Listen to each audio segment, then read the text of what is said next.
मित्रांनो, एका मुलीच्या लग्नाला फक्त 3 दिवस झाले होते. तिसऱ्या दिवशीच्या रात्री ही मुलगी आपल्या सासरवरून माहेरी पळतच आपल्या घरी येते. घरी आल्यानंतर तिचे आई-वडील लग्नाला देखील 2-3 दिवस झाले होते, तर नातेवाईक देखील त्या ठिकाणीच होते. सर्व त्या मुलीकडे येतात आणि तिला विचारू लागतात की नक्की तुला काय झालंय. मुलगी खूप बेभानपणे रडत असते आणि जेव्हा ही मुलगी तिच्या घरच्यांना, तिच्या नातेवाईकांना तिची कहाणी सांगते, तेव्हा सर्व लोक त्या ठिकाणी हैराण होतात, दंग राहून जातात, परेशान होतात आणि त्यानंतर हे लोक तिला घेऊन पोलीस स्टेशनला जाऊन हजर होतात. ही मुलगी तिच्या नातेवाईकांना आणि तिच्या घरच्या आई वडिलांना सर्वांना सांगते की ती ज्या ठिकाणी लग्न करून गेली होती तिच्या माहेरी, तिच्या रूममध्ये तिचा पती नाही तर वेगळेच पुरुष येत होते आणि तिचाच आपत्तीजनक अवस्थेमधील व्हिडिओ दाखवून तिच्यासोबत वाईट प्रकार करत होते.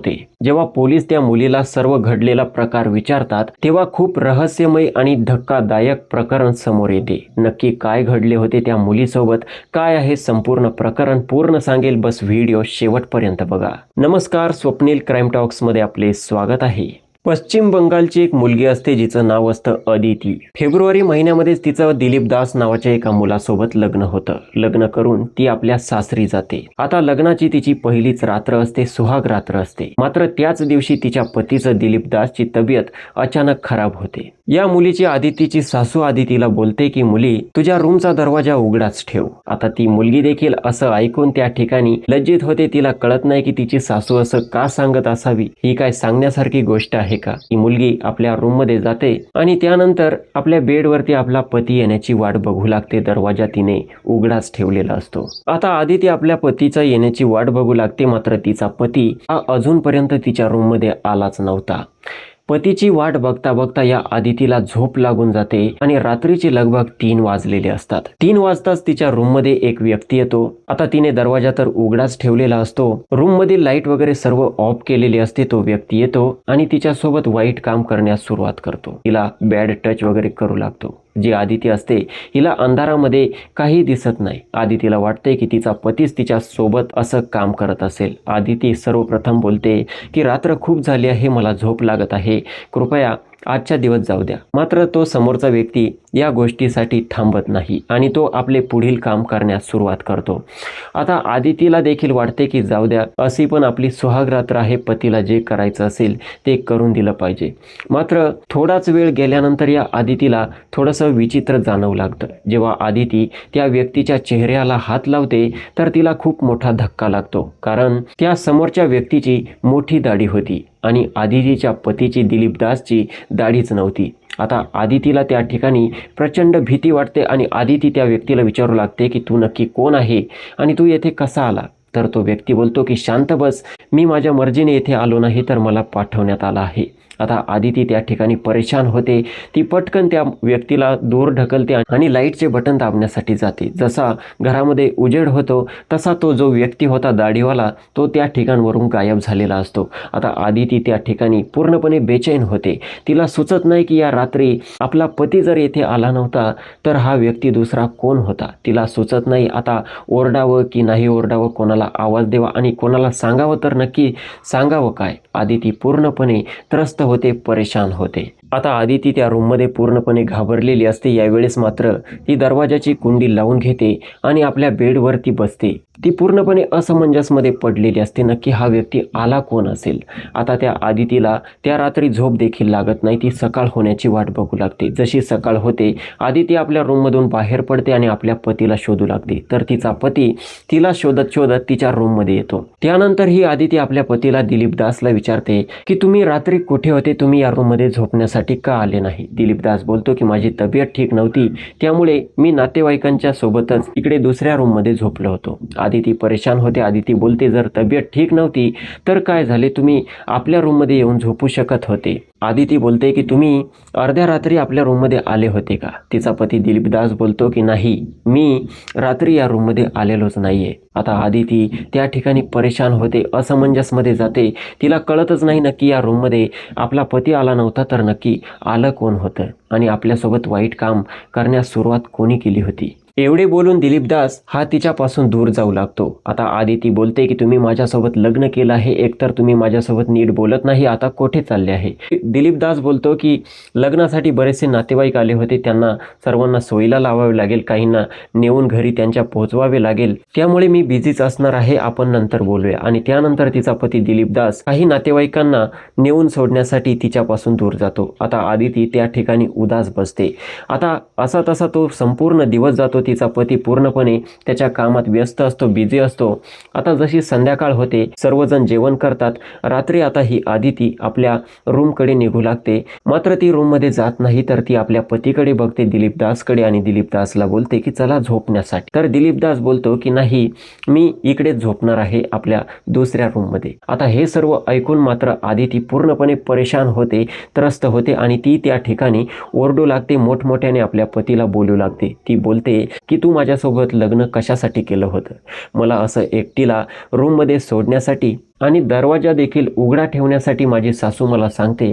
कशासाठी उघडा ठेवण्यासाठी सांगते? जर माझा पती येत नाही तर दुसरं कोणाला पाठवण्यासाठी उघडा ठेवण्यासाठी सांगतात का? एवढं सर्व आरडाओरड ऐकून आता दिलीप दासचा परिवार, दिलीप दासच्या घरचे सर्वजण त्या ठिकाणी जमा होऊ लागतात. आणि जी आदिती असते ही रागाने पेटलेली असते, तर ती आपल्या पतीचा हात पकडते आणि त्याला ओढत आपल्या रूमकडे घेऊन जाऊ लागते. तितक्यातच तिची सासू त्या ठिकाणी येते आणि सासू तिला बोलते की इतकी बेशरम, नालायक, नीच महिला, इतकी नीच सून मी आजपर्यंत बघितली नाही. एवढं सर्व ऐकल्यानंतर आदितीला आणखी राग येतो. आदिती बोलते की तुम्ही माझं लग्न या व्यक्तीसोबत केलं आहे आणि या व्यक्तीने रात्री माझ्यासोबत राहिलं पाहिजे. तुम्ही मला एकटीला त्या रूममध्ये झोपण्यासाठी सांगतात आणि कुंडी उघडी ठेवण्यासाठी का सांगतात? नक्की तुमच्या मनात काय आहे? माझा पती माझ्याकडे येण्यासाठी तयार नाही, तर दुसरा कोणी माझ्या रूममध्ये तुम्ही पाठवणार आहात का? आता एवढं सर्व ऐकल्यानंतर मात्र आदितीचे जे सासरचे लोक होते ते देखील त्या ठिकाणी शांत बसतात. आणि अखेर आदितीची सासू बोलते की ठीक आहे, तुझा पती आज रात्री तुझ्या सोबतच झोपेल, मात्र तू याला परेशान करू नको, याची तब्येत ठीक आहे. जर याची इच्छा असली, याची मर्जी असली, याला जी गोष्ट करायची असेल तरच हा करेल, तू याच्यावरती दुसरी कसली जबरदस्ती करणार नाही. आता हे सर्व ऐकून आदितीला आणखी वाईट वाटतं, आणखी राग येतो. तिला नक्की कळतच नाही नक्की हा प्रकार काय चाललाय, हे प्रकरण काय आहे.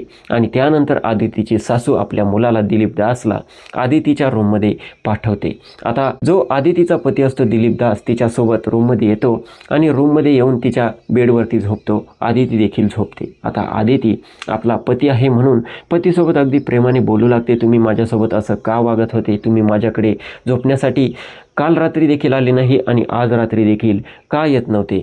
तर जो दिलीप दास असतो हा बोलतो की मला प्रॉब्लेम आहे, मला आजार आहे, मी आजारी असल्यामुळे मला नाही वाटत की माझा आजार तुला म्हणून मी दुसऱ्या रूममध्ये झोपतो. आदिती बोलते असा नक्की कोणता आजार आहे की जो पत्नीसोबत झोपल्याने पत्नीला देखील लागतो? दिलीप दास बोलतो की तू मला आता परेशान करू नको, मला शांत झोपू दे. आदितीला वाटते की पतीला राग आला असेल.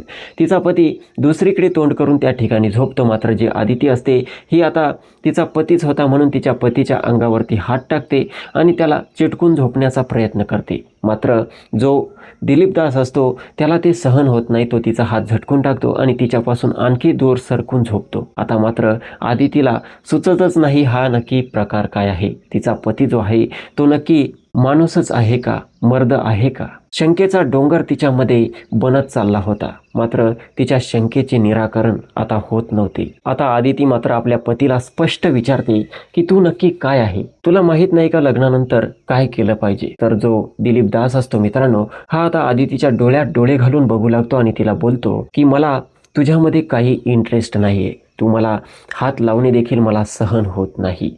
ऑलरेडी माझा एक बॉयफ्रेंड आहे ज्याचं नाव आहे विक्रम. खरं तर मित्रांनो, जो दिलीप दास होता हा एक समलैंगिक गे होता आणि त्याला त्याचा एक पार्टनर होता. त्या पार्टनरसोबतच तो खुश होता. त्या पार्टनरवरती त्याचं प्रेम होतं. त्याला कोणत्याही मुलीमध्ये इंटरेस्ट नव्हता, तर त्याला मुलामध्ये इंटरेस्ट होता. आणि त्याचा जो पार्टनर होता विक्रम, लगभग 4 वर्षांपासून रिलेशन होते आणि त्या विक्रमचं देखील दिलीप दासवरती खूप प्रेम होते. दोघांनाही आयुष्य सोबतच काढायचे होते. जेव्हा दिलीप दासच्या तोंडून ही आदिती हे सर्व ऐकते, आदिती त्या ठिकाणी परेशान होते. ती बोलते की तुम्ही माझ्यासोबत मजाक करत आहे का? तुम्ही हे काय बोलताय, तुम्हाला कळतंय का? दिलीप दास तिला अगदी खात्रीपूर्वक सांगतो की हो, मी जे काही तुला सांगितलं ते अतिशय खरं आहे आणि मी देखील तुला परमिशन देतो, जरी मी तुझ्यासोबत लग्न केलं असेल तरी तुझा देखील कोणी बॉयफ्रेंड असेल तर तुझ्या बॉयफ्रेंडसोबत तू संबंध ठेवू शकते, रिलेशनमध्ये राहू शकते, त्याच्यासोबत जे करायचं ते करू शकते. तुला कसली गरज पडली पैशांची तर पैशांची गरज मी भागवेल. तू तुझ्या मनाने, तुझ्या पद्धतीने तुझं जीवन जगू शकते. तू पूर्णपणे आझाद आहे आणि तुला रोखणारं टोकणारं या घरामध्ये दुसरं कोणीही नसेल. आता ही आदिती आपल्या पतीचं हे असं बोलणं ऐकून त्या ठिकाणी आणखी परेशान होते. आदिती बोलते, मी तुमच्यासोबत लग्न केलं आहे, तुम्हाला पती मानलं आहे आणि माझं अख्खं आयुष्य मी तुमच्यासोबत काढणार आहे. तुम्ही मला अशी तशी महिला समजले का? तुम्हाला मी धंदा करणारी वाटली का? एका पत्नीला एक पती असा कसा बोलू शकतो की तू तुझ्या बॉयफ्रेंडसोबत किंवा दुसरं कोणासोबत संबंध ठेव, मी तुला पैसे देईल, मला काही याबद्दल हरकत राहणार नाही. आता आदितीचा पारा चढतो आणि आदिती मोठमोठ्याने त्या ठिकाणी दिलीप दास सोबत वाद घालू लागते, मोठमोठ्याने ओरडू लागते. तिचा भांडण्याचा आवाज ऐकून त्या परिवारातील सर्व लोक त्या ठिकाणी येऊन जमा होतात आणि तो सर्व तांडव बघत असतात. आता सर्व लोक आल्यानंतर हा दिलीप दास आपल्या कुटुंबियांना बोलतो की बघा आता झेला, आता पुढे काय करायचं ते तुम्हीच बघा, कारण तुम्हाला मी अगोदरच सांगत होतो की मला हे लग्न करायचं नाही आहे, माझं विक्रमवरती प्रेम आहे आणि मी त्याच्यासोबतच खुश राहणार आहे. मात्र तुम्ही माझं ऐकलं नाही आणि या मुलीसोबत लग्न लावून दिलं. आता पुढे ही मुलगी काय करेल ते तुमचं तुम्ही बघून घ्या, यामध्ये माझा काही रोल नाही. दिलीप दास असं बोलतोय म्हणून दिलीप दासचे जे आईवडील होते हे दिलीप दासवरतीच भडकू लागले. दिलीप दासचे आईवडील दिलीप दासला बोलत होते की आम्ही तुझ्या भल्यासाठी या मुलीसोबत तुझं लग्न लावून दिलं होतं, मात्र तुला ते टिकवता आलं नाही, तुला हिला राजी करता आलं नाही, तू ती गोष्ट करू शकला नाही, तू निकम्मा आहे, नालायक आहे, तू आमचं नाक पूर्णपणे कापून टाकलं आहे. दिलीप दासचे आईवडील त्याला बोलत होते आणि दिलीप दास आपल्या आईवडिलांना बोलत होता. इतका हंगामा चालू असताना त्या ठिकाणी आणखी एक व्यक्ती येतो ज्याचं नाव असतं राजीव. राजीवची मोठी दाढी असते आणि ही आदिती जेव्हा राजीवला बघते तेव्हा तिला समजते की अगल्या रात्री असाच दाढीवाला व्यक्ती तिच्या रूममध्ये आला होता आणि तिच्यासोबत ते काम करू लागला होता.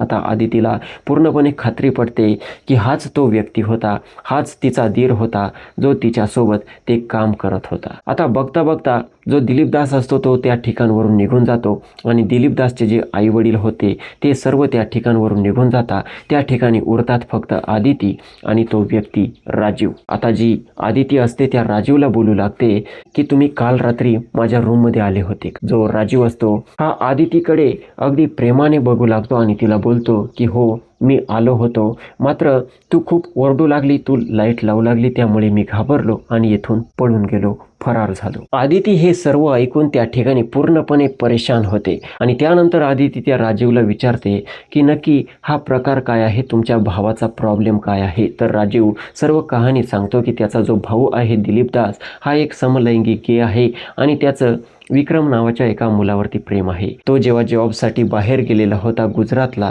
तेव्हा त्याला विक्रम भेटला होता आणि विक्रम त्याच्यावरती प्रेम करतो, हा त्याच्यावरती प्रेम करतो आणि दोघे सोबत राहू इच्छितात. जेव्हा घरच्यांनी जबरदस्तीने दिलीप दासचे लग्न तुमच्या सोबत लावून दिले आदिती सोबत, तेव्हापासून दिलीप दास घरच्यांना बोलत होता की नाही, मी त्या मुलावरती प्रेम करतो आणि मी या मुलीसोबत लग्न करू शकत नाही, मुलीसोबत मी आयुष्यभर राहू शकत नाही. मात्र घरच्यांनी जबरदस्तीने दिलीप दासचे लग्न आदिती सोबत लावून दिले होते. दिलीप दासकडून जेव्हा ही गोष्ट विक्रमला समजते, लग्नाला फक्त 2 ते 3 दिवस बाकी होते, हा विक्रम देखील दिलीप दासच्या घरी येतो, तेथे हंगामा उभा करतो. मात्र दिलीप दासचे जे कुटुंबीय होते, नातेवाईक होते, सर्व त्या विक्रमला त्या ठिकाणी रोखतात, त्याला कसं तरी शांत करतात आणि पोलिसांची वगैरे धमकी देऊन त्या ठिकाणावरून काढून देतात. दिलीप दासची इच्छा नसताना दिलीप दासला आदिती सोबत लग्न करण्यासाठी सांगतात. दिलीप दासने त्याची इच्छा नसताना इकडे आदिती सोबत लग्न केले होते. आता एवढं सर्व ऐकून आदितीला घाम फुटला होता आणि त्यानंतर तिचा जो दीर होता राजीव हा बोलत होता की तुम्ही काळजी करू नका,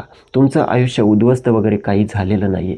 जरी दिलीप दास तुम्हाला खुश ठेवू शकत नसेल, तुमच्यासोबत पतीसारखं राहू शकत नसेल तरी तुम्ही मला तुमचा पती मानू शकता, मी तुम्हाला माझी पत्नी मानेल आणि आपण दोघे अगदी प्रेमाने या ठिकाणी राहू आणि याबद्दल कोणालाही काही हरकत नाही. आमच्या आईवडिलांच्या देखील हेच मनात आहे आणि तुम्ही देखील हे ऐका.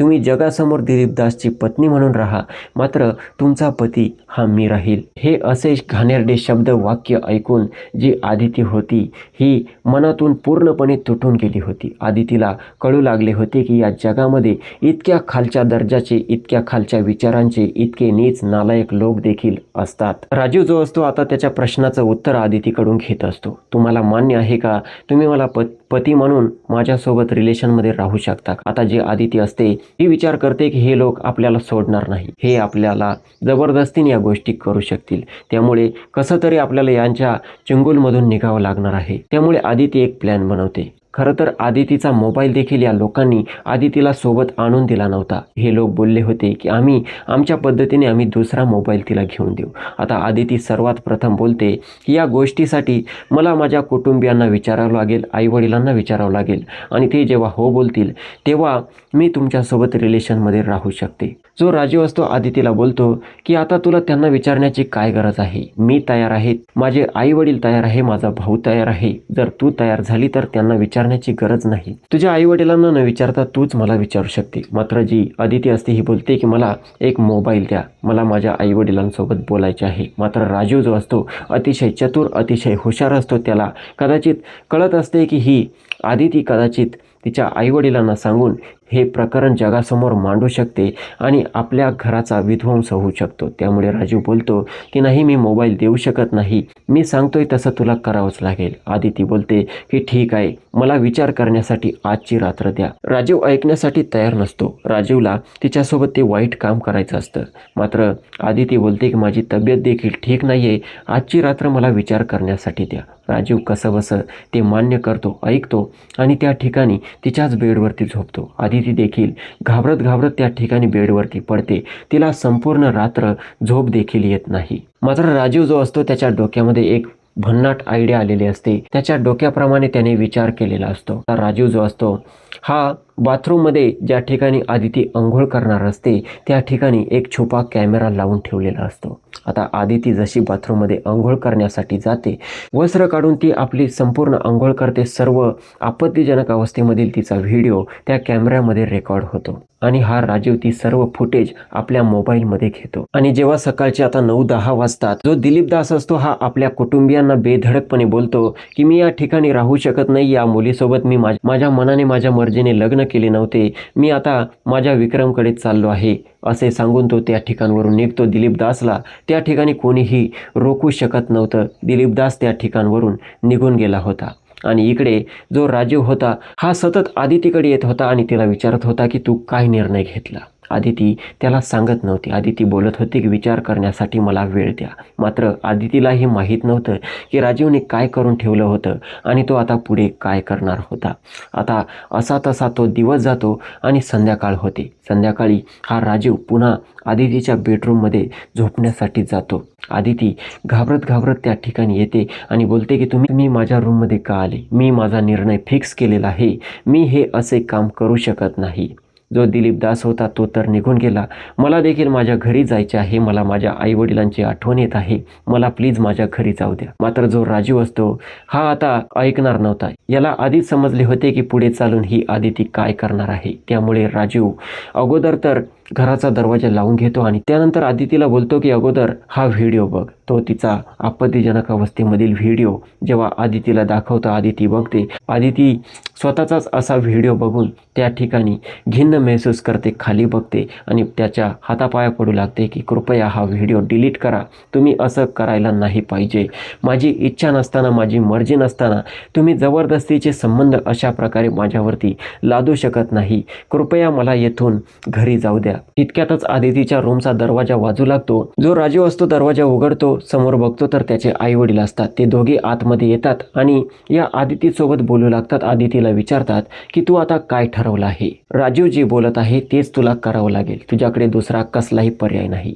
आता हे ऐकून आदिती आणखी परेशान होते. त्यांना बोलू लागते की तुम्ही तुमच्या मुलाला सुधारू शकले नाही, तुम्ही दुसऱ्याच्या मुलीसोबत असं कसं वागू शकतात, दुसऱ्याच्या मुलीकडून अशा अपेक्षा कशा ठेवू शकतात. मात्र जे आदितीचे सासू सासरे होते हे तिला बोलत होते की तुला आता दुसरा कसलाही पर्याय नाही, तुला आम्ही सांगतो हे करावंच लागेल. तू कितीही झटापट केली तरी तू या ठिकाणावरून हे केल्याशिवाय जाऊ शकत नाही. एवढं सर्व सांगून आदितीचे सासू सासरे त्या ठिकाणावरून निघून जातात. जो राजू असतो तो त्या ठिकाणीच राहतो. आता जी आदिती असते आपल्या धीराच्या हातापाया पडू लागते, त्याची माफी मागू लागते, त्याला बोलते की व्हिडिओ डिलीट करा, मला माझ्या आई वडिलांकडे जाऊ द्या. मात्र तिचा जो धीर असतो हा बोलतो की हे बघ आमच्या सर्वांचा निर्णय झाला आहे आणि आम्ही म्हणतो तसं तुला करावंच लागणार आहे. आता आदिती रडत रडतच बोलते की ठीक आहे, अखेर तुम्ही जिंकले मी हारले, तुम्ही बोलताय ते करण्यासाठी मी तयार आहे. मात्र आजची रात्र बस माझी शेवटची इच्छा आहे, आजची रात्र तुम्ही मला काही करणार नाही, मला हात लावणार नाही. उद्यापासून मी पूर्णपणे तुमची झालेली असेल, माझ्यावरती विश्वास ठेवा. आणि हे सर्व ऐकून जो राजीव असतो हा विचार करतो की एका रात्रीने काही फरक पडणार नाहीये, तसंही उद्यापासून ही आपली होणारच आहे. त्यामुळे तो बोलतो ठीक आहे, मात्र मी उद्या तुझं काही ऐकणार नाही. आणि अशा पद्धतीने राजीव जो मोबाईल असतो ज्यामध्ये तिचा व्हिडिओ असतो हा मोबाईल गुप्त ठिकाणी लपवून ठेवतो आणि त्या बेडवरती झोपतो. आदिती देखील त्या ठिकाणी झोपण्याचं नाटक करते. लगभग रात्रीचे 1 वाजलेले असतील. आदिती बघते जो राजीव असतो हा पूर्णपणे गाढ झोपलेला असतो. आदिती आता अलगद चोर पावलांनी त्या ठिकाणावरून निघते, दरवाजा उघडते आणि हळूच त्यांच्या त्या बंगल्यावरून बाहेर पडते. बेभानपणे रात्रीच्या काळ्या अंधारात त्या रस्त्याने पळू लागते आपल्या आई वडिलांच्या घराच्या दिशेने. लगभग 8 ते 9 किलोमीटर अंतर येईपर्यंत ही आदिती धावत होती. 9 किलोमीटर पळत गेल्यानंतर तिला थकवा आल्यानंतर ती त्या ठिकाणी थांबली होती. तितक्यातच तिला 40-45 वयाच्या एका गृहस्थाची एक बाईक दिसते. ती त्या बाईकला थांबवते. त्याने बाईक थांबवावी म्हणून त्याच्या पुढे पदर पसरते, त्याच्या हातापाया पडते. तो व्यक्ती बाईक थांबवतो आणि ही आदिती त्याला आपली संपूर्ण कहाणी सांगते. ती बोलते की माझ्यासोबत खूप मोठा धोका झाला आहे, कृपया तुम्ही मला माझ्या माहेरी सोडा. जो समोरचा व्यक्ती असतो हा एक सद्गृहस्थ असतो. तो बोलतो की तुम्ही काळजी करू नका, माझ्या बाईकवरती बसा. आणि अशा प्रकारे 9 किलोमीटर अंतरावरती ही आदिती अगोदरच गेली होती. तिथून तिचे घर लगभग 25 किलोमीटर बाकी होते. अशा प्रकारे 35 किलोमीटर अंतरावरती तिच्या सासरचं आणि माहेरचं अंतर होतं. तो व्यक्ती तिला तिच्या माहेरपर्यंत नेऊन सोडतो आणि त्यानंतर तो व्यक्ती त्या ठिकाणावरून लगेच निघून जातो, कारण त्याला पोलीस केस भानगडीमध्ये अजिबात पडायचं नव्हतं. आणि अशा प्रकारे ही आदिती जेव्हा आपल्या घरी जाऊन पोहोचते, प्रचंड त्या ठिकाणी आरडाओरड करू लागते, रडू लागते. तिच्या नातेवाईकांना, तिच्या घरच्यांना, आईवडिलांना सर्वांना सांगू लागते. जेव्हा सर्व कहाणी तिचे घरवाले ऐकतात, सर्वात अगोदर पोलीस स्टेशनला जाऊन हजर होतात आणि पोलिसांना संपूर्ण प्रकरण सांगितले जाते. आता पोलीस आदितीच्या सांगण्यानुसार आदितीचा जो दीर होता राजीव, आदितीचे जे सासू सासरे होते यांना सर्वांना अटक करण्यात येते. आदितीचे सासू सासरे जे होतात हे सर्वात अगोदर तिकडे त्यांच्या मुलाला दिलीप दासला कॉल करतात आणि दिलीप दासला बोलतात की आता तूच आम्हाला वाचवू शकतो, तू पोलिसांना सांग की माझ्यामध्ये कसलाही फॉल्ट नाही, मी आदितीला पसंत करतो, मी फक्त मजाक करत होतो, मी आदितीसोबत आयुष्य काढण्यासाठी तयार आहे. आणि अशा प्रकारे जो त्यांचा मुलगा असतो दिलीप दास हा देखील पोलीस स्टेशनला येऊन हजर होतो आणि पोलिसांना सांगतो की नाही, मी फक्त मजाक करत होतो, मी कसलाही समलैंगिक वगैरे नाही, गे नाही, मी माझ्या पत्नीवरती प्रेम करतो आणि माझ्या पत्नीसोबत आयुष्य काढू इच्छितो. मात्र जी आदिती होती ही स्पष्ट त्या ठिकाणी नकार देते की मी या व्यक्तीसोबत आयुष्य काढू शकत नाही. तेथे खूप मोठे भांडण सुरू होते. मात्र तितक्यातच दिलीप दासचा जो पार्टनर असतो विक्रम, तो त्या ठिकाणी येतो आणि तो पोलिसांना बोलतो की नाही, दिलीप दास खोटं बोलत आहे, दिलीप दास माझा प्रेमी आहे, 4 वर्षांपासून आमचं रिलेशन आहे आणि आम्ही दोघे एकत्र आयुष्य घालणार आहोत. या प्रकरणामध्ये सर्व चूक या दिलीप दासच्या आई वडिलांची, दिलीप दासच्या भावाची आहे. या लोकांनी या मुलीचा, आदितीचा छळ केला आहे. आता एवढं सर्व ऐकल्यानंतर पोलिसांनी गंभीर कलमांतर्गत राजीव आणि राजीवचे जे आई वडील होते यांच्यावरती गुन्हा दाखल केला. खरं तर जो दिलीप दास होता याला जेव्हा त्याच्या आई वडिलांनी कॉल करून त्या ठिकाणी बोलावून घेतले, दिलीप दासला माहीत माहीत होतं की हे लोक पुढे चालून काय करतील, पुन्हा त्याची जिंदगी खराब करतील आणि त्या मुलीचं जीवन देखील नरकमय बनवून टाकतील. त्यामुळे दिलीप दासने स्वतःच विक्रमला सांगितले होते की मी त्या ठिकाणी माझ्या आईवडिलांचं मन ठेवण्यासाठी असं बोलेल, मात्र तू तेथे येऊन विरोध कर आणि सर्व खरं खरं सांगून टाक. अशा प्रकारे विक्रमने सर्व खरं खरं सांगितलं आणि पोलिसांनी या नीच नालायक लोकांना त्या ठिकाणी अटक केली. आता यांना जी काही शिक्षा व्हायची ती होईलच. मात्र मित्रांनो, या ठिकाणी जी आदिती होती हिचं आयुष्य पूर्णपणे उद्ध्वस्त झालेलं आहे. आता तिचं येणारं भविष्य कसं असेल हे तिलाच माहीत. मात्र असं कोणत्याही स्त्रीसोबत, महिलेसोबत कधीही घडू नये. बाकी या व्हिडिओचा माझा उद्देश कोणाच्या भावना दुखावणे, कोणाला बदनाम करणे, अश्लीलतेचा प्रसार करणे नाही, तर आपणास जागरूक करण्याचा होता. व्हिडिओ आवडला असेल तर लाईक करा आणि अशाच घटना, क्राईम स्टोरी नेहमी ऐकत राहण्यासाठी स्वप्नील क्राईम टॉक्स या यूट्यूब चॅनलला सबस्क्राईब करा. भेटूयात पुढच्या व्हिडिओमध्ये. जय हिंद, नमस्कार.